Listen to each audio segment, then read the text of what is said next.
Who's getting rich? Justin Herbert's the latest player to get rich, and he signed a massive deal, Perloff, and now has the highest in terms of average annual value. So what he's getting paid per year, he's now the highest at $52.5 million a year. The total value of the contract, 5 years, $262.5 million. And the irony is the Chargers' path to the Super Bowl just got harder. And it always gets harder after these quarterbacks sign these massive deals, because in a salary cap sport, now you have a quarterback who's taking up such a high percentage of the salary cap. A general manager's job, ironically, when they hit on the quarterback and do a good job drafting that quarterback, their job to win a Super Bowl becomes much harder.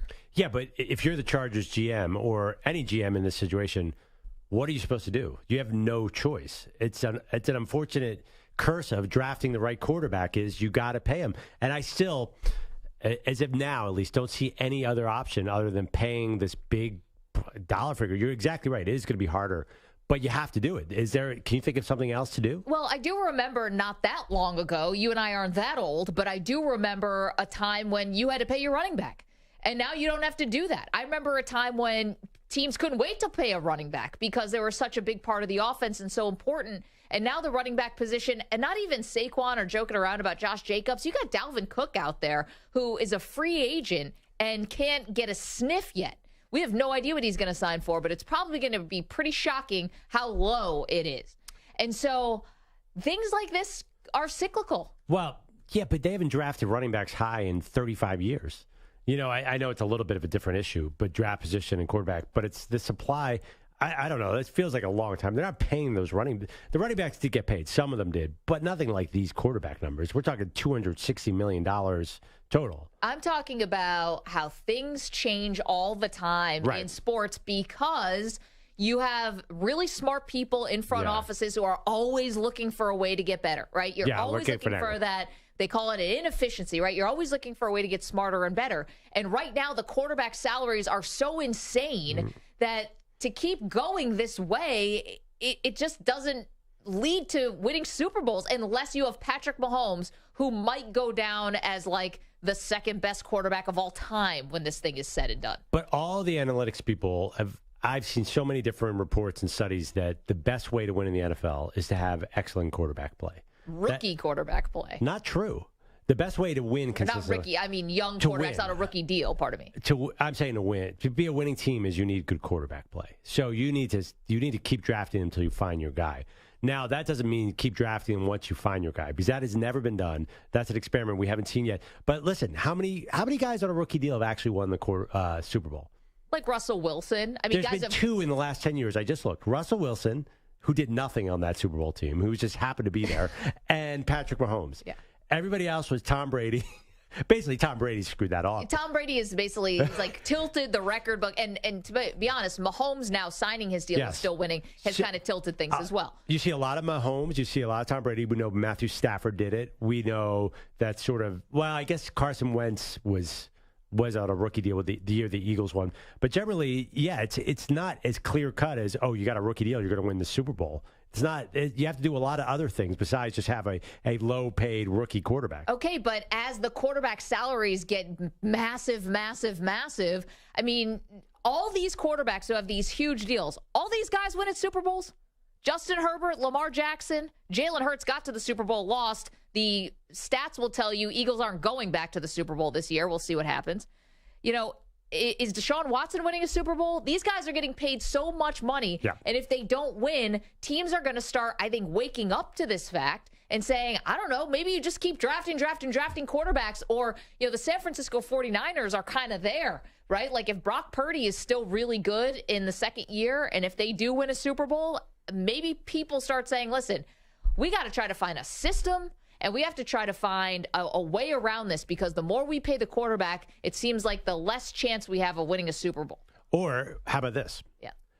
What if you can convince your star quarterback to take a little bit less and say, you got to have the and here's why I think that you can do it if you're the right franchise, because Super Bowls are invaluable. They don't have a price tag on them. All these players are talking about figures that they'll never be able to spend this money. I mean, Patrick Mahomes is now criminally underpaid. He has a $450 million contract. He lives in Kansas City, Missouri. I think he has the nicest home in all of Missouri. He couldn't spend this money. Have you watched quarterback? It's pretty nice. He's got a golf course there. Yeah, he could not spend this money in his lifetime and his kid's lifetime. So the money is fine. So maybe quarterbacks have to volunteer to take less. Maybe that's the formula. Do you see that happening? Well, Mahomes, Justin Herbert just signed a $262 million deal. I think Who's taking less? I think there's two quarterbacks who will. Who? I think Mahomes and Burrow. We'll see with Joe Burrow. He's probably going to sign any day now. He's going to be team friendly. I guarantee it. Because that guy's all about the rings. Okay, but is that fair? Yes. I don't know. Brady did it, but let's look a little closer here with Brady. I mean, I'm not like a forensic accountant or anything, but the fact that Robert Kraft just happened to be an investor in TB12, I mean, they might have been moving money around. So you're saying that they were circumventing the salary cap possible? Of course you think the Patriots are cheating. And well, you're probably right. These rumors, yes, I do. But these rumors go back to, we've been doing our great debate series this entire week. We've all heard the rumors about, Jerry Rice taking bags of cash. I don't want to disparage Jerry. I'm just saying we've all heard rumors like that. Like that owners have gone around the salary cap. Well, which is so funny because right now we're hearing about how Saquon is underpaid and Mahomes is underpaid. And everyone's like, the owners are so cheap and they keep on using the franchise tag as a cheat code to cheap players. Meanwhile, the owners, if they could, would open their pocketbooks up even more and give more money to the players, but the cap helps them. But that's a tangent here. I think the point is the great quarterbacks are going to take a little bit less to be team friendly. I think that's the formula. But you can't, name one of these guys who just got paid that the team had a choice. I mean, Baltimore wasn't going to sign Lamar Jackson? Well, honestly, it was a little dicey there for a moment. I mean, the moment he asked for a trade, I was like, is this going to happen? I don't know. But you can't trade him. There's no trade value. Okay, but if the rings were in taking less, I know Brady did it, but then why didn't Aaron Rodgers do it? Then why didn't Drew Brees do it? Because he's a loser. I mean, he's not a loser. That's way too strong. Wait a minute, what? I mean, Aaron Rodgers is not a Super Bowl winning quarterback. Well, he's won one. He is. He won one. But obviously, he should have taken less, and he should have brought more talent. And I'll bet you sometimes he looked at certain situations and said, "Woo, I wish we had, maybe had done it a little differently." Don't you think he should have? Well, he was playing for an organization who notoriously was reluctant to spend on high-priced free agents. Now, they've gotten away from that a little bit, but, I mean, that was always kind of the rub going I hear with the Green Bay Packers. But was that them not willing to spend, or people didn't want to play in Green Bay? Well, that's why you got to maybe overpay a little bit, to get people to come play in crappy weather. Well, I do think that Rodgers probably did some things a little bit wrong. I think most of it's on the front office. But, I mean, don't you think, when you think of Aaron Rodgers and Drew Brees, don't you think, oh, man, they took all the money and the team couldn't win again? I mean, first I think of them as being Super Bowl champions and Hall of Famers, and then I think, could they have done more? You're telling me if Aaron Rodgers wins one Super Bowl, his career is not going to be just a bit disappointing? To me, it is a little bit. Listen, you can tell how into it he is here with the Jets. Yeah. Although to put all your hopes and dreams on saving your legacy by going to the Jets is... He's retiring with 3 Super Bowl rings, that's all I'm telling you. Oh, yeah, he's got 2 coming to him with the Jets. I feel like Favre's in the same boat. Brett Favre, he won just one, and everyone's like, ooh, he kind of screwed that up. He should have won more. So I think, you should convince these quarterbacks, and I think Joe Burrow's going to do it. I think he's going to look at Justin Herbert and say, like, I don't want to be that guy, because you're right. It's going to be hard for the Chargers to build a champion around him. I think Burrow is going to say, all right, team, let's do this together. Let's win a Super Bowl in Cincinnati. And I could also see Burrow potentially using his power and say, I want a fully guaranteed contract just like Deshaun Watson. I mean, I don't know. He's got a lot of power right now. He's got leverage. He could use that either way. 855-212-4CBS, yes. He's going to want T. Higgins. Sure. Okay. Then take less. But that's not been the trend. Put it that way, because I'm just watching quarterback salaries go up and up and up and up. And again, the irony is it now becomes harder to win a Super Bowl once you've paid your quarterback. Yeah. That's why we talk about these windows. And is your window closing and is your window open? It's like it's a drafty because there's so many windows that are opening and shutting it all the time. But it's because of the money. That's why. And so, there's going to be a time. Just like I never thought we'd see this with running backs, and we might see it with wide receivers at some point, where you become so expensive that the teams and smart front offices have to find a different way. Yeah, that definitely could happen. But I think what I said about quarterbacks taking less is going to happen within 2 weeks. I think you're going to see Joe. We'll know who's right about this. I think Joe Burrow is going to take a pay cut. Yeah, he's driving to Cincinnati. Now it's hard to figure out the terms on this because what is less? I mean, these contracts are so complicated. Let's do a show bet here. If Joe Burrow, you think he's going to take less than Justin Herbert? We have to figure out which metric we're going to use because there's guaranteed at signing, there's practical guarantees, there's so injury guarantees, average annual value. I think he's going to take a deal that gives his team more cap flexibility than Justin too nebulous. Herbert. It's got to be for the bet. I think AAV, average annual value.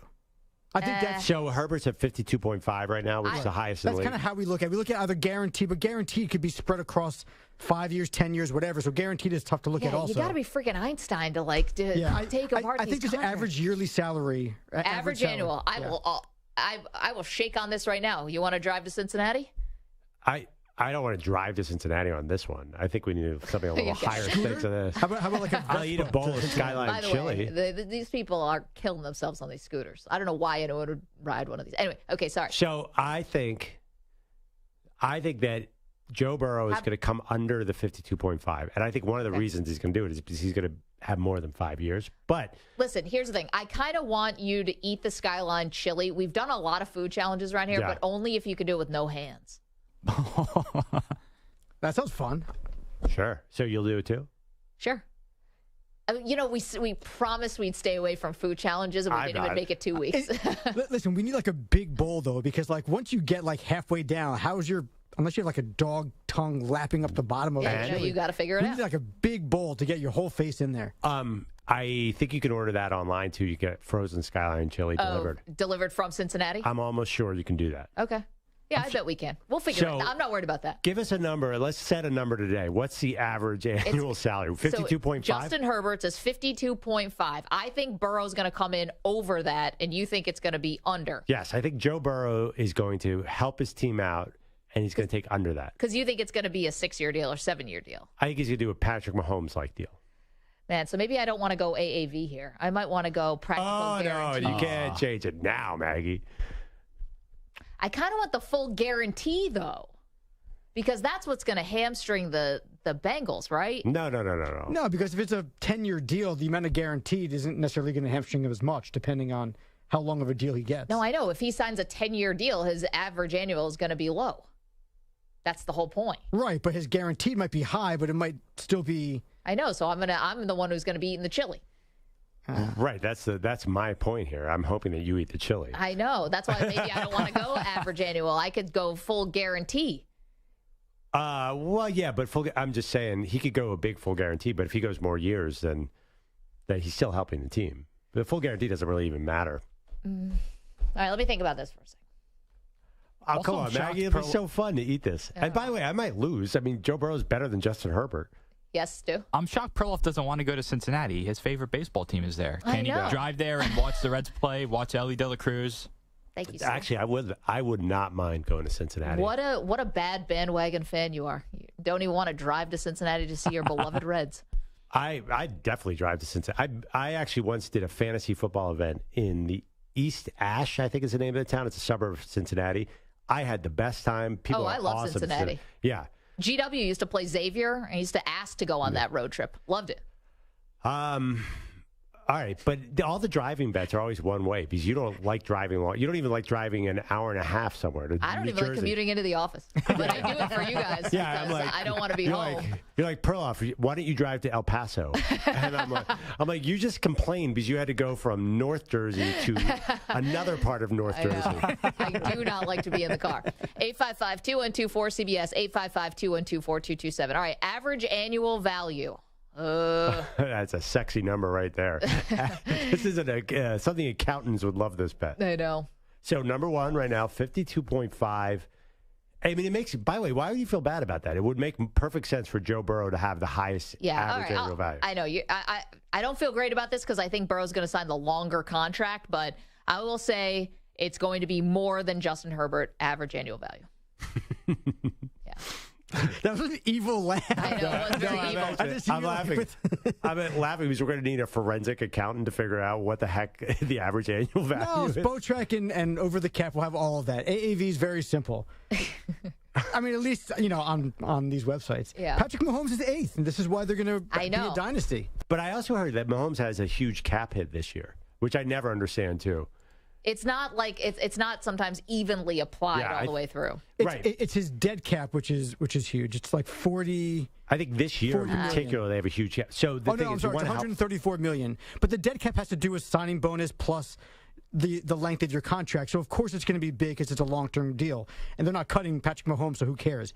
That's only if they cut him. That's not his actual cap hit. Actually, all right, I'll double check this during the break, but I think he has a huge cap hit this year. His cap hit is 40 million. His dead cap is 134. That means if they cut him, then they But I think 40 million is the highest in the league right now. Probably. Okay, but there's no chance they're cutting him. There's no chance they're trading him. Right, so it doesn't matter. My only point is he is taking more of a salary cap than any player in the NFL right now. So it's not like Mahomes is a nothing burger here.